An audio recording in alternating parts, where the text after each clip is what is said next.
Lahore underworld की कहानी। ट्रक्का वाला बामुकाबला तीफियो गोगी बट। लाहौर की एक खूनी दास्तान। बिस्मिल्लाहिर्रहमानिर्रहीम। अल्लाहुम्मा सल्ली अला मुहम्मदिन व आलि मुहम्मद। अस्सलामु अलैकुम दोस्तों, मैं हूं नबील शाह और आप देख रहे हैं आपका अपना चैनल नबील शाह ऑफिशियल।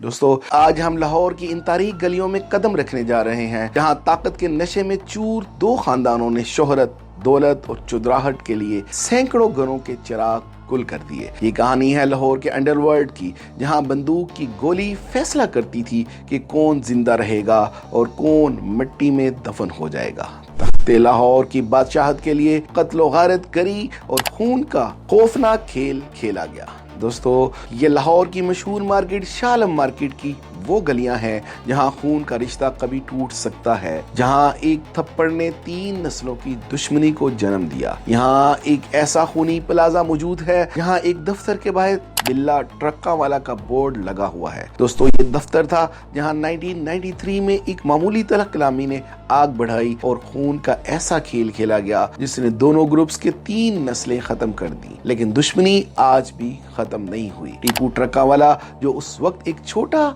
सा ताजिर होता था, उसने इश्तिहारी मुनाजर शाह को थप्पड़ मारा और फिर वही हुआ जो नहीं होना चाहिए था। मुनाजर शाह ने अपने दोस्त शफीक उर्फ बाबा और हनीफा उर्फ हनीफा से मदद मांगी और फिर ये तीनों मिलकर पहुंचे टीफी बट और गोगी बट के पास, जिन्होंने इस मंसूबे पर अमल करना शुरू किया। और 1994 का साल था। एक तारीख कमरे में दाखिल होते ही जहां 3 अफराद एक मेज के गिर्द बैठे हैं। जी हाँ दोस्तों, ये वो कमरा है जहां 1994 में बिल्ला ट्रक्का वाला को कत्ल करने का मंसूबा बनाया गया और इस मंसूबे में गोगी बट और तीफी बट और हनीफा बाबा बैठे हुए बिल्ला ट्रक्का वाला के कत्ल का मंसूबा बना रहे थे। ये वो प्लाट था जहां दुश्मनी का आगाज हुआ और फिर दुश्मनी लाहौर की गलियों में गूंजने लगी। मिलाकर 2010 का साल था जब अपने इस मंसूबे को अमली जामा पहनाया गया और 20 जनवरी 2010 लाहौर के अल्लामा इकबाल इंटरनेशनल एयरपोर्ट की पार्किंग में फायरिंग की आवाज सुनाई दी और आखिरकार टीपू ट्रक्का वाला को बेदर्दी से कत्ल कर दिया गया। टीपू ट्रक्का वाला, जो बिल्ला ट्रक्का वाला का बेटा था, जो इस दुश्मनी का हिस्सा था, 2 रोज बाद दम तोड़ गया और इसके बाद इसका बेटा अमीर बालाज टीपू भी इस दुश्मनी की भेंट चढ़ गया और फिर तीफी बट को दुबई से इंटरपोल के जरिए गिरफ्तार करके पाकिस्तान लाया जाता है और फिर वही हुआ जो अमूमन हमारे मुल्क में होता है। रहीम यार खान से पुलिस हिरासत में लाते हुए तीफी बट को भी इनकाउंटर करके कत्ल कर दिया जाता है और इल्जाम पुलिस मुकाबला बना दिया जाता है। दोस्तों, सवाल ये है कि आखिर इतना खून बहाने के बाद तख्ते लाहौर के अंडरवर्ल्ड की बादशाहत किसको मिली? वो शहर है जहां खून का रिश्ता कभी टूट सकता है, जहां दुश्मनी की एक मामूली सी बात नस्लों तक पहुंच जाती है और जहां कानून भी कभी कभार खामोश हो जाता है। लाहौर अंडरवर्ल्ड की अलमनाक दास्तान। दोस्तों, आज के व्लॉग में बिल्ला ट्रक्का वाला बामुकाबला तीफी बट और गोगी बट की दुश्मनी के आगाज का बताते हैं कि दुश्मनी कब और कहां से शुरू हुई और अब कहां तक पहुंच चुकी है। दोस्तों, ये दुश्मनी की वो अलमनाक दास्तान शुरू होती है 1950 के लाहौर से, जहां नत्थू कोचवान के पहलवान और धाक के किस्से मशहूर थे। इसका एक फैसला बादशाह का हुक्म समझा जाता था, मगर एक दिन खंजर के पेट दरबे वारों ने इस नत्थू कोचवान की कहानी का पहला खून बहा दिया। नत्थू के मरने के बाद उसके बेटे अमीरुद्दीन उर्फ बिल्ला ने गद्दी संभाली और यूं लाहौर के अंदर एक नया दौर शुरू हुआ। अमीरुद्दीन उर्फ बिल्ला ने ट्रांसपोर्ट का बिजनेस शुरू किया और जल्द वो तरक्की करते हुए बिल्ला ट्रक्का वाला के नाम से मशहूर हो गया। बिल्ला ट्रक्का वाला वो शख्स था जिसने पुलिस, सियासतदानों और मकामी बादशाह लोगों से ऐसे रिश्ते बनाए कि उसका नाम डर की अलामत बन गया। इसके डेरे पर बैठने वाले फैसले अदालतों से ज्यादा ताकतवर समझे जाते थे, लेकिन ताकत का खेल हमेशा खून मांगता है। जब इसके अपने ही बंदे बाबा और हनीफा ने जब जेल गए और बिल्ले ने अपने बेटे टीपू को बचा लिया तो दुश्मनी का बीज बोया गया। एक ऐसा बीज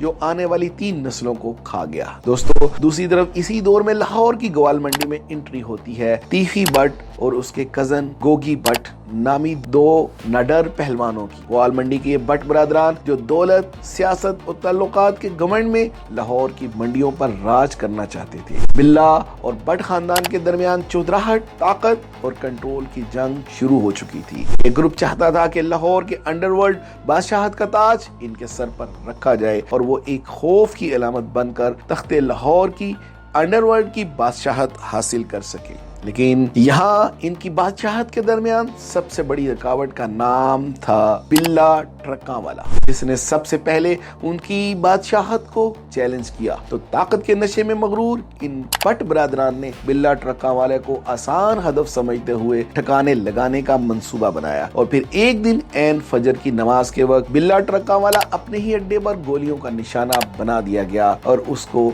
यूं लाहौर के उफक पर अंडरवर्ल्ड की सबसे खूनी दुश्मनी ने एक ऐसा जन्म लिया कि दोनों खानदानों की 3 नस्लों को खा गया। बिल्ला ट्रकावाले का जानशीन उसका बेटा टीपू ट्रकावाला बना। दोस्तों टीपू ट्रकावाला अपने बाप से भी ज्यादा दुश्मनदार निकला और बाप की मौत ने इसे जख्मी शेर बना दिया। उसने फैसला कर लिया था या तो अपने बाप की मौत का बदला लूंगा या मर जाऊंगा। दोस्तों टीपू ने अपने बाप के खून का बदला लेने के लिए तीफी और गोगी बट के करीबी साथियों को चुन चुन कर खत्म करना शुरू कर दिया और तीफी और गोगी बट पर कई कातलाना हमले करवाए। लेकिन खुशकिस्मती से ये बट बरादरान हमेशा बच जाते रहे और उनके गनमैन और दूसरे दोस्त अहबाब कत्ल हो जाते रहे। लाहौर को खून में नहला दिया गया। टीपू ट्रकावाला ये तमाम कत्ल पुलिस मुकाबले किराए के कातलों से करवाने लगा। टीपू ने अपने दुश्मनों की लाशों का अंबार लगा दिया। हर गली में दहशत का राज था। बिल्ला ट्रकावाला के कत्ल के बाद तख्ते लाहौर की बादशाह तीफी बट से छीनकर खुद अंडरवर्ल्ड का बेताज बादशाह बन गया। लेकिन ताकत के इस खेल में तीफी बट भी पीछे नहीं था। दोनों ग्रुपों ने अब दुश्मनी में अरबों रुपए लुटा दिए, सैकड़ों जाने गंवाई और लाहौर का अमन मिट्टी में दफना दिया। और ये पैसा इनको कब्जा माफिया, पत्ताखोरी और जग्गा टैक्स से हासिल होता था। गोया दोनों ग्रुप्स ये दौलत अपने जाती बिजनेस के अलावा देगर वसाइल से भी हासिल करने लगे। फिर क्या अकबरी मंडी हो, शाह आलम मार्केट हो, Badami Bagh auto parts market हो या लाहौर का कोई भी बड़ा ताजर हो, इनके ग्रुप्स को बत्था दिए बगैर बिजनेस नहीं कर सकता था। फिर वक्त ने पलटा खाया और टीपू ट्रकावाले के गिर्द तीफी बट का घेरा तंग होने लगा और उसके दरीना साथी और किराए के इश्तिहारी कातलों को पुलिस की मदद से चुन चुन कर पुलिस मुकाबले में मारना शुरू हुए। तो टीपू ट्रकावाला अकेला रह गया और घर वालों के दबाव पर अपने बेटे अमीर बलाज के पैदा होने के बाद पाकिस्तान छोड़कर हमेशा के लिए दुबई का रुख कर दिया। और इस दौरान वो पाकिस्तान आता जाता था और गुमनामी की जिंदगी गुजारने लगा। इसी दौरान तीफी बट और गोगी बट तख्ते लाहौर के बेताज बादशाह बन चुके थे और लाहौर का स्याह सफेद बस बट बरादरान की मर्जी से ही होने लगा। इस दौरान इन बट बरादरान ने खरबों रुपए की प्रॉपर्टी बनाई और बेतहाशा दौलत कमाई। यहाँ तीफी और गोगी बट की दुश्मनी को खत्म करके पुरअमन जिंदगी गुजारनी चाहिए थी और टीपू ट्रकावाला के साथ सुलह कर लेनी चाहिए थी। मगर दोस्तों पैसे की हवस और ताकत के नशे ने बट बरादरान को ये दुश्मनी खत्म करने के बजाय टीपू के कत्ल की प्लानिंग करनी शुरू कर दी और बदकिस्मती से इस दरीना दुश्मनी ने इन लोगों का पीछा न छोड़ा। और दोस्तों बिलाखिर 2010 में लाहौर एयरपोर्ट पर दुबई से लाहौर आने वाली फ्लाइट के एक मुसाफिर की मुखबरी की गई और दुबई से लेकर एन फ्लाइट तक, एयरपोर्ट लॉबी में असलहा पहुंचाने तक और वहां पर कत्ल का प्रोग्राम बनाने तक एन एयरपोर्ट लॉबी में ही टीपू ट्रकावाले पर गोलियां बरसा दी गई। टीपू ट्रकावाला 24 घंटे जिंदगी और मौत की जंग लड़ता रहा और आखिरकार जिंदगी की बाजी हार गया। ये दुश्मनी अब विरासत बन चुकी थी। अब मैदान में उतरा टीपू का बेटा अमीर बलाज ट्रकावाला। दोस्तों बलाज एक खूबसूरत पढ़ा लिखा नौजवान था। वो इस दुश्मनी को हमेशा के लिए खत्म करना चाहता था। उसने तीफी बट से सुलह की बात की, अमन की बात की, मगर बदले के भड़के हुए शोले अब ठंडे होने को तैयार नहीं थे और बात थी तख्ते लाहौर की, अंडरवर्ल्ड की बादशाहत की।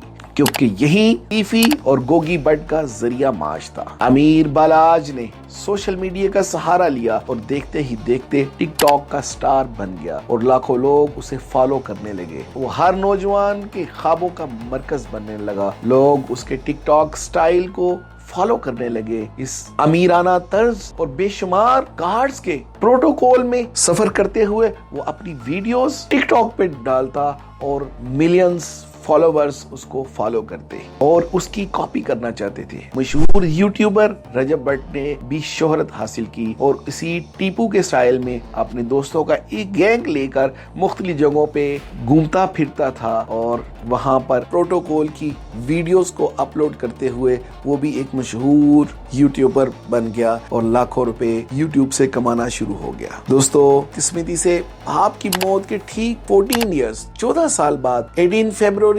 2024 کو 18 فروری 2024 کو ایک شادی کی تقریب میں پولیس کی بھاری سیکیورٹی اور اس کے ذاتی گارڈز کی موجودگی کے باوجود ایک گولی قسمت کی لکیر چیر گئی۔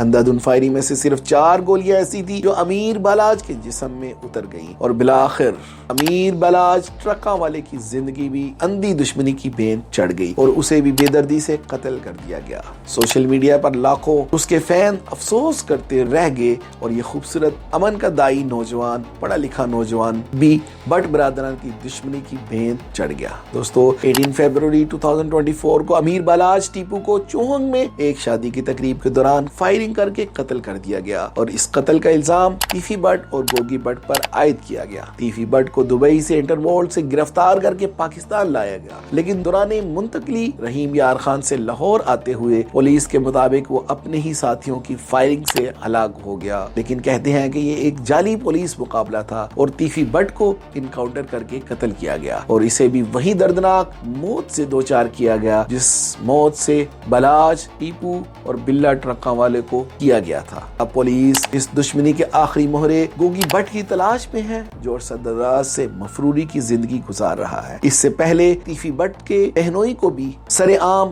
روڈ پر کھڑا کر کے گولیوں سے بھی مارا گیا اور جس کا پرچہ امیر بالاج کے خاندان کے اوپر کیا گیا۔ اب یہ دشمنی چل رہی تھی کہ گوگی بٹ کا موجودہ مقام کہاں ہے۔ دوستو، ٹیفی بٹ کا بھائی گوگی بٹ اس وقت پولیس کو انتہائی مطلوب و مفرور اشتہاری ملزم بن کر خربوں روپے کا مالک ہونے کے باوجود اپنی جان بچانے کے لیے در بدر کی ٹھوکریں کھا رہا ہے اور مفروری کی زندگی گزار رہا ہے۔ اگرچہ اس نے JIT کے سامنے پیش ہو کر اپنی بے گناہی کا دعویٰ کیا تھا، لیکن عدالت نے اس کے اس دعوے کو رد کرتے ہوئے اس کی عبوری ضمانت خارج کر دی تھی اور اسے گرفتار کرنے کی کا حکم دیا تھا، جس پر وہ اپنے گھر سے مفرور ہو گیا اور آج تک اس کا پتہ نہیں چل سکا کہ وہ کہاں ہے۔ گوگی بٹ کے موجودہ مقام کے بارے میں کوئی تصدیق شدہ معلومات دستیاب نہیں ہے اور پولیس اس کی گرفتاری کے لیے سرگرم ہے، لیکن بہت سے لوگ یہ دعویٰ بھی کر رہے ہیں کہ گوگی بٹ کو پولیس گرفتار کر چکی ہے اور بہت جلد اسے بھی پولیس مقابلے میں انکاؤنٹر کر کے قتل کر دیا جائے گا۔ دوستو، میرا آپ لوگوں سے سوال یہ ہے کہ وہ دولت، وہ شہرت، وہ بدماشی، وہ بادشاہت اور وہ چودراہٹ جس کے لیے نسل در نسل خون بہایا گیا، کیا کسی کے کام آئی؟ بلا، ٹیپو، بالاج، حنیفہ، بابا، ٹیفی بٹ کا بہنوئی اور آخر میں ٹیفی بٹ خربوں پتی ہونے کے باوجود سب لوگ خالی ہاتھ اس دنیا سے چلے گئے۔ نہ بلے کے وہ ٹرک اس کے کام آئے، نہ ٹیفی بٹ کے وہ ڈیرے جہاں روزانہ کے حساب سے بتے کا حساب کیا جاتا تھا۔ بس تخت لاہور کا تاج خالی رہ گیا۔ ایک ایک کر کے وہ تمام سر کٹ گئے جنہوں نے یہ تاج پہننا تھا، خربوں روپے زمین پر ہی رہ گئے اور مٹی کے نیچے خاموش کہانیوں کی ایک المناک داستان باقی رہ گئی۔ اور آج بھی لاہور کے کچھ اندھیرے گوشوں میں نئے بدماش، نئی بندوقیں اور نئے ٹیپو جنم لے رہے ہیں، لیکن ان لوگوں کا انجام دیکھ کر بھی عبرت حاصل نہیں کر پا رہے۔ دنیا کی دولت کی ہوس کہیں ان لوگوں کی زندگی کا خون مانگ رہی ہے۔ اللہ تعالیٰ نے قرآن پاک کی سورۃ الانعام کی آیت نمبر 32 میں ارشاد فرمایا ہے، اعوذ باللہ من الشیطان الرجیم، بسم اللہ الرحمن الرحیم، وما الحیاۃ الدنیا الا لعب ولہو،